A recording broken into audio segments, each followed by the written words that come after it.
There's so many of them here, and get a seasoned one. Don't just pick somebody because Pick up the phone, text, there's some email, yeah Facebook message.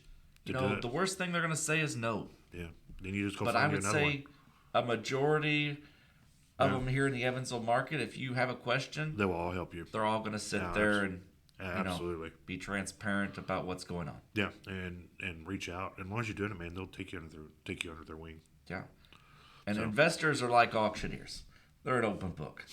Don't is. try that in the real estate world. And it's true, man. You realtors, we don't like to share, but again, because we're all in competition with each other. I ain't trying to share a lead with another realtor. And The sad point is I've, being on both sides of the fence, the auction and the real estate game, auctioneers, auctioneers will help other auctioneers. yeah, Real estate agents won't help another real estate that's like agent. that's like when I was in the restaurant business. It's like a cutthroat Yeah, business restaurant on owners one don't side, like it. and Yeah, Yeah. and honestly, on the real estate, I'm a little more aggressive on it. But in the real estate business or in the restaurant, those owners didn't like each other either. But I didn't have a problem because as long as you didn't sell potatoes, because that's what I sold, I didn't care. But let's have fun, man. Tell me about your business. You sell a potato, we're going to go to the boxing match. we're going to deck it out, But that was just the way that was. So I can try to get it, and I see it out there because there 5% of realtors do 95% of the business, and there's a lot of these fly by night the first realtor I worked for, my first broker, he called them pop tart realtors. They just pop up and they go, and thankfully I wasn't one of those, but there's a lot of them in there that do pop up and they'll just do shady. They'll steal your stuff. I see in that investment group, somebody will post something in there, and one of those people that's in a group will go behind your back and call a seller. And it's just shadiness, and it ruins relationships, and it'll ruin doing deals. And if I actually catch you in a group, I'll ban you out of the group because we're not, it's there to help people and not to try and do it. But yeah, I'll get people on the back end. They'll send me a message, like, man, this guy's calling the seller. Like, dude, that's just shady. Yeah, shady to why? do. Yeah, because they're not realtors, they're wholesalers, and I don't even want to get into wholesalers too. I got a mixed opinion on them also. But there's good and there's bad. There is, and just one of the things I feel is, if you buy a house at $10,000 and turn around without doing anything to it and sell it for $40,000, the seller was hosed. They didn't know the true value of their house, and there's a lot of wholesalers out there that are shady, and that's what they do. That one I wholesaled, he told me $1,000. He's like, man, I'll take $1,000. He said, I don't want the house. I didn't go in and be like, man, I'll give you $1,000 for it, and turn around and sell for 10. Yeah. Which $8,000 or $9,000 profit I think is reasonable because that's a regular commission off of a sale for a house. But man, you cleared $30,000 without doing something. Somebody got hosed, and there's a lot of shadiness out there in the wholesale world. Yeah, But absolutely. they're trying to pass a lot more laws to curb that. I was talking to a guy in North Carolina. They said if you are a wholesaler there, you can, but if you bring under contract and can't assign the contract, you got to buy it. You got to take it to closing. Legislation is good. Right. Too much is sometimes bad. Right. So, Yeah. No, I can get that. No, I get that. I'm not down with legislation. Yeah. They're all in my shit, and I see it. yeah. Create that IRLLC. Create your group of people that's, trusted. Your lawyer, Yep. your inspector, your contractor, your real estate broker. CPA. CPA, absolutely. Yep. Get you a group of people because you never know when you're going to have to say, hey, I need X, Y, Z. Yeah. And Be able to do it. And then, you all also, you get people like that where you get a group, they'll all pass leads to each other too when they come through. Because you imagine how many CPAs that are working with people that probably need to sell their house or that knows because they're in there talking about it, on their financial. Same thing with if you get you an attorney, when you get to the closing, they may not have another property to sell, but always ask for that referral. Always, or and the way I look at it is, I might not, we might close now, but a couple of years when you want to sell or something, I want you to come back to me and. Yeah, I was at an auction pickup last night, and a man came up and he says, "Hey, you bought my house 5 years ago." Yeah. Might have another one to sell here shortly. Well, just get with me. Yeah. That's the way it is. Right. And one of the things I talk about, like these investment properties, is what's good is if you can sell one at $15,000-$20,000, when they flip it, if they don't have a realtor, they'll use you to do it. So you get to do it again for them. As long as you do a good job, that's the key thing is follow up and keep it. And sometimes I'm bad. I've seen houses, and sometimes it hurts my feelings. I'll see a house like, I sold that. Why didn't I list it again? But when I look back, I was like, man, I didn't follow up with the guy. I should have been. I should have been more on point on trying to do it. But sometimes you get so busy, and it's hard, especially in this business so much. Worst thing I do is damn paperwork. Dude, I wish I could get it. I need a transaction coordinator. I just need to make more money. 23 closings. That's it's all about systems. It is. Yeah. And creating a system so you work smarter, not harder. That's it. And what I'm trying to do is one of the things I was doing upstairs last week is trying to actually write out a weekly schedule for me. That, on Mondays, I get my podcast things ready, and I get, the stuff ready for the investment group. And then, Wednesday I do the videos or things. And I feel that's one of, and that's one of the biggest issues with realtors is getting a schedule down, because there's so much I can do. Following it. And following it, it really is, and I do I struggle with that. And you got a time block, and you got to stick to that time block. If you're sitting there and prospecting, you don't do nothing but that. You don't take other phone calls. You don't go to lunch. You don't get on Facebook. You actually prospect for they recommend 2 hours a day, but whatever you got to absolutely, whatever cold call, follow up. You have in that time block to do. That's really it. I mean, you're basically creating a life for later. Yes. I mean, I don't have to work as hard now because I put the work in the beginning. Yes. 110%. I agree with that. And that's what I'm trying to do now, is put that work in and get out there and get people to, know and different things. But yeah, it is putting that work in and getting up at. And find your niche. That's the key. You got, one of the things is, you got these realtors that do everything. Be everything to everyone. You can't. Just do one. Find or two. You can do it. It's, like you said, junk property. I'll do that. Foreclosures, tax sales, things of that nature, distressed. You got to find it. If it's a middle class home, stay in those properties or in your area. But you need to find that niche and be the realtor for that. 110%. And that was something that I found early on was the niche.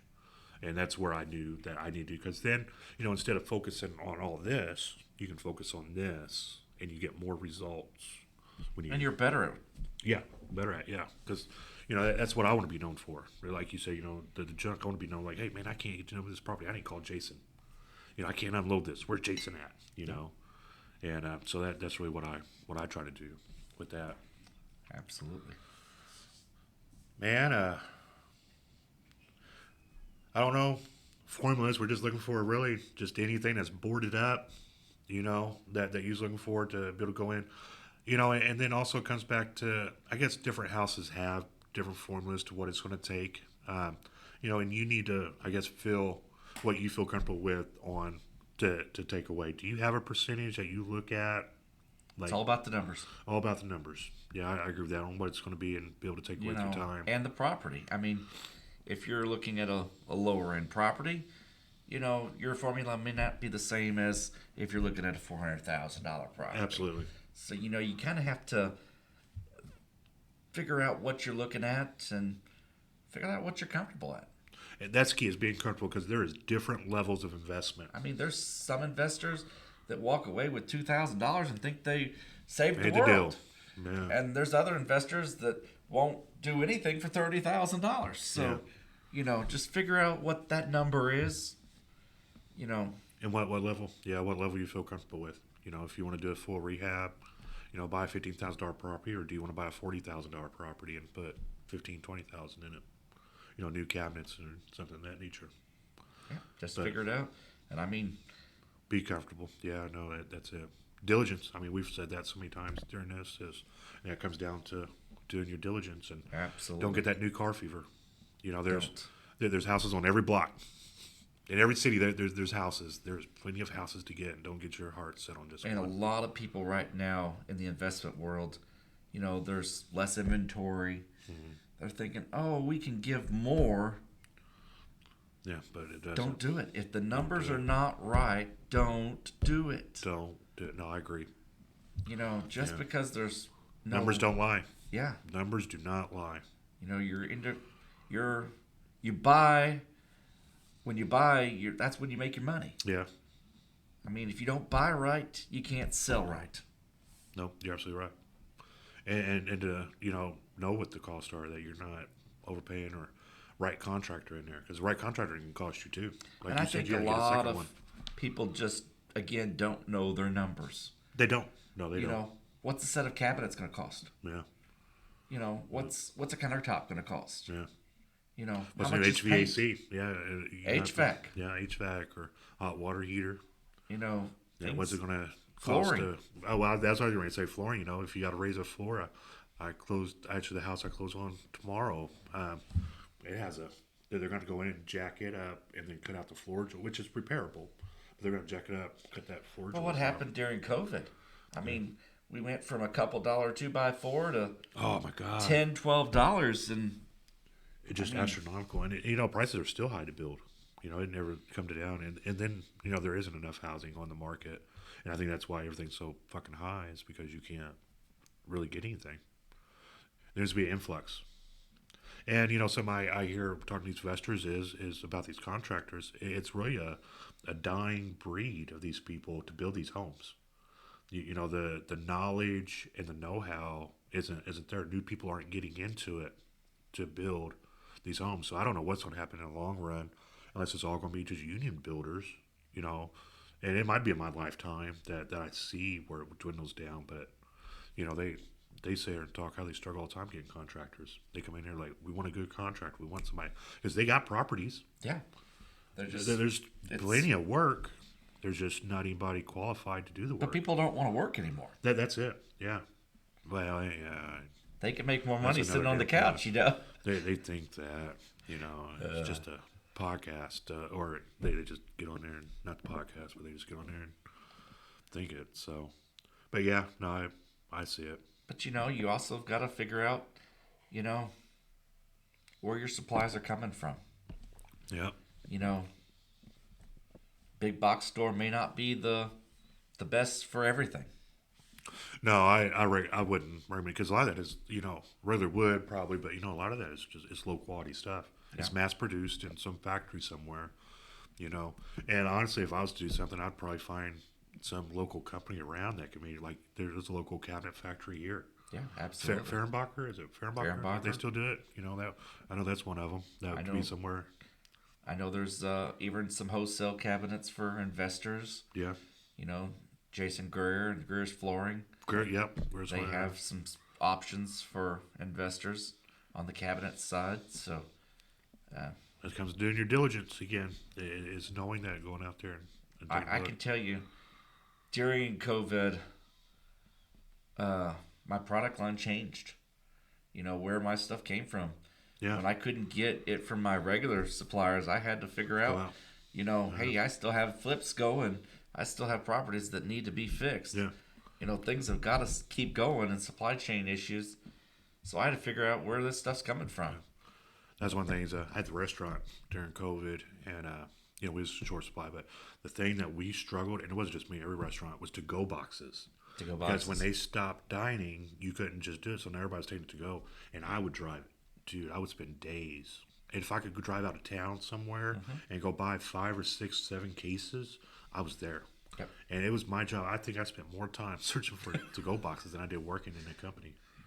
And you got to be able to change on a dime. Yeah, adapt. Yeah, absolutely. Because, you just never know what you're going to get involved into, or what's going to happen in the world. Yeah, it's an ever-changing landscape for sure. Hopefully we're going to have some more changes in the political environment soon, so things will get better. So. Let's hope so. So, for sure. Absolutely.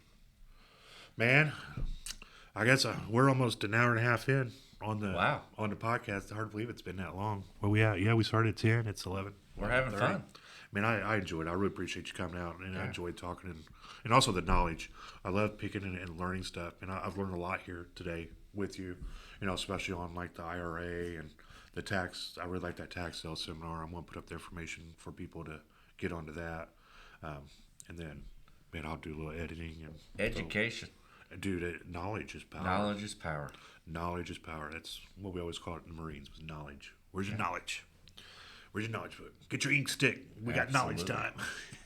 Yeah, ink stick. Enjoyed it. That's a pen, for y'all don't know. In the Marines, we call them ink sticks. So, I got all kinds of names for stuff that y'all probably don't want to hear.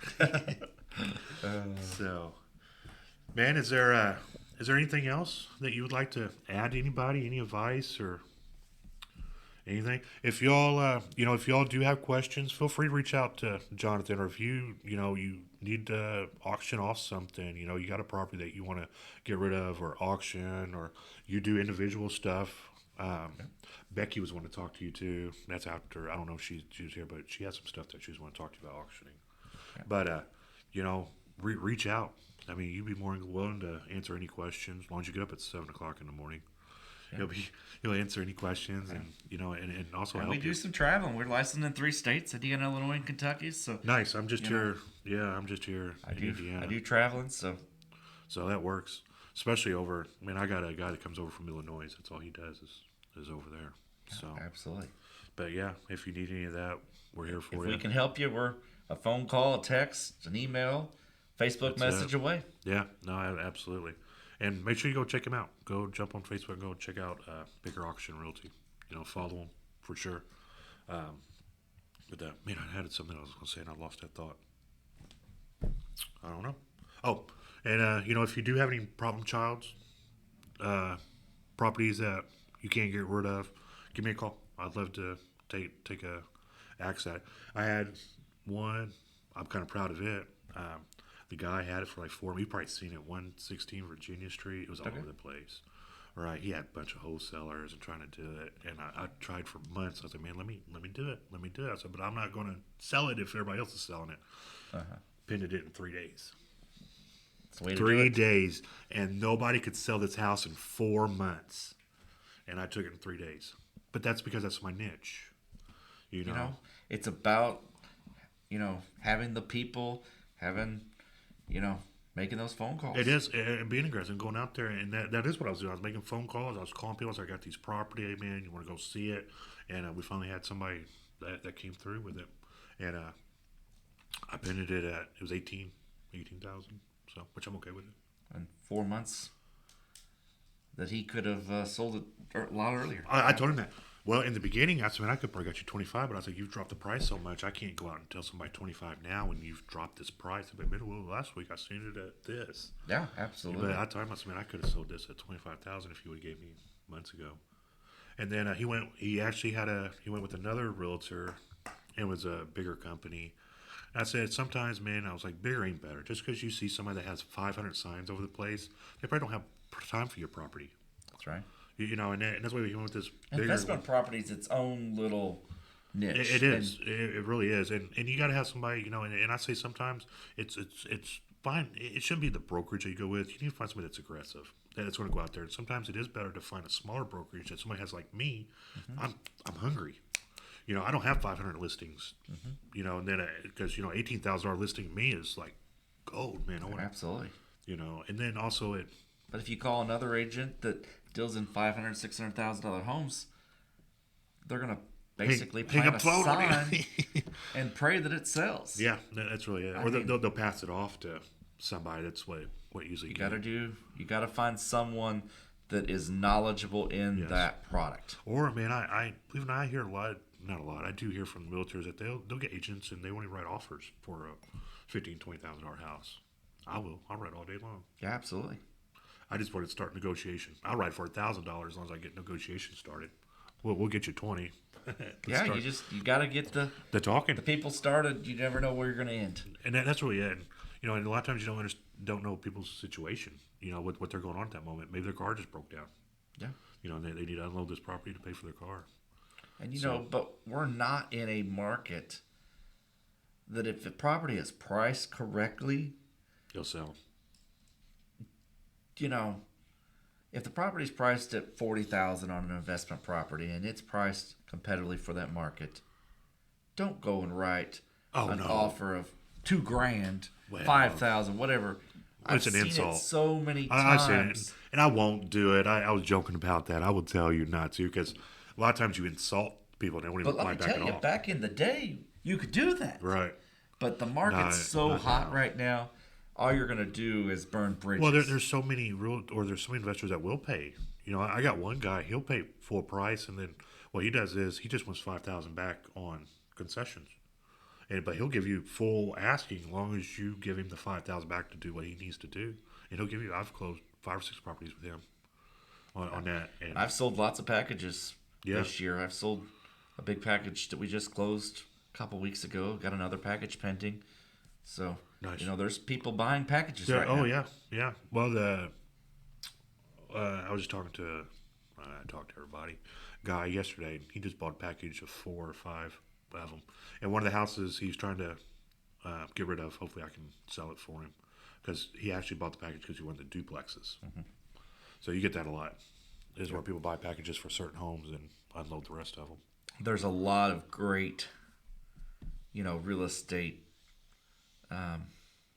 things. 1031 exchange is another Yeah. wonderful product that a lot of people don't know about or use. But, Yeah. And 1031 is where you sell an investment property and you have so defer much the time. exchange, yes. Yeah. To buy another property, you don't have to pay capital gain on that. Absolutely. So that's what that 1031, and that's really how you grow the wealth too. Is you start with one and you sell and you buy another one, and you just start working your way up because you don't have to pay your capital gains tax on that, so you can invest it in another property. Move it Yeah, in if you're not apartment. sending $15,000 to the government. Yeah, they don't get enough from us anyway. Oh, that's right. From everybody. They got to fund those shrimp on treadmill and investigations to see why they're out of shape. Yeah. So, all right, man. Well, I guess I think that's probably gonna be about it. Now, Yeah. Thanks for having me. Man, I really appreciate you coming out, man, and hopefully I'll get this going. I got a couple more people, and I'd like to maybe have you back again. We'll talk about something We'd love. different on the next time around. So I do have 6 more people booked out. Wonderful. Yeah, so I'm really excited about that with them. I have a guy for actually the guy I was talking about creative financing. I Wonderful. was wanting to have him come on here and pick his brain, let people, hear that because that's an open. I don't know if we even have enough time for that. Enough of the creative financing. Sounds great. All right. Well, my name is Jason Dickin. I am here at Next Home at Han Kiefer, and then we got Jonathan Baker from Baker Auction and Realty. If you need anything auctioned off, if you have a house, please reach out to him. If you have any questions, especially over the self IRA, give him a call, and he can probably lead you. I'll throw some information up there about some of the companies that he was talking about that you'll be able to click on. But reach out. Any questions, we can lead you in the right direction. That's correct. You have anything else? No, I think we had a great day. I think we had an awesome day. I really appreciate it. Yeah. Thanks for having us. All right, thanks. Awesome.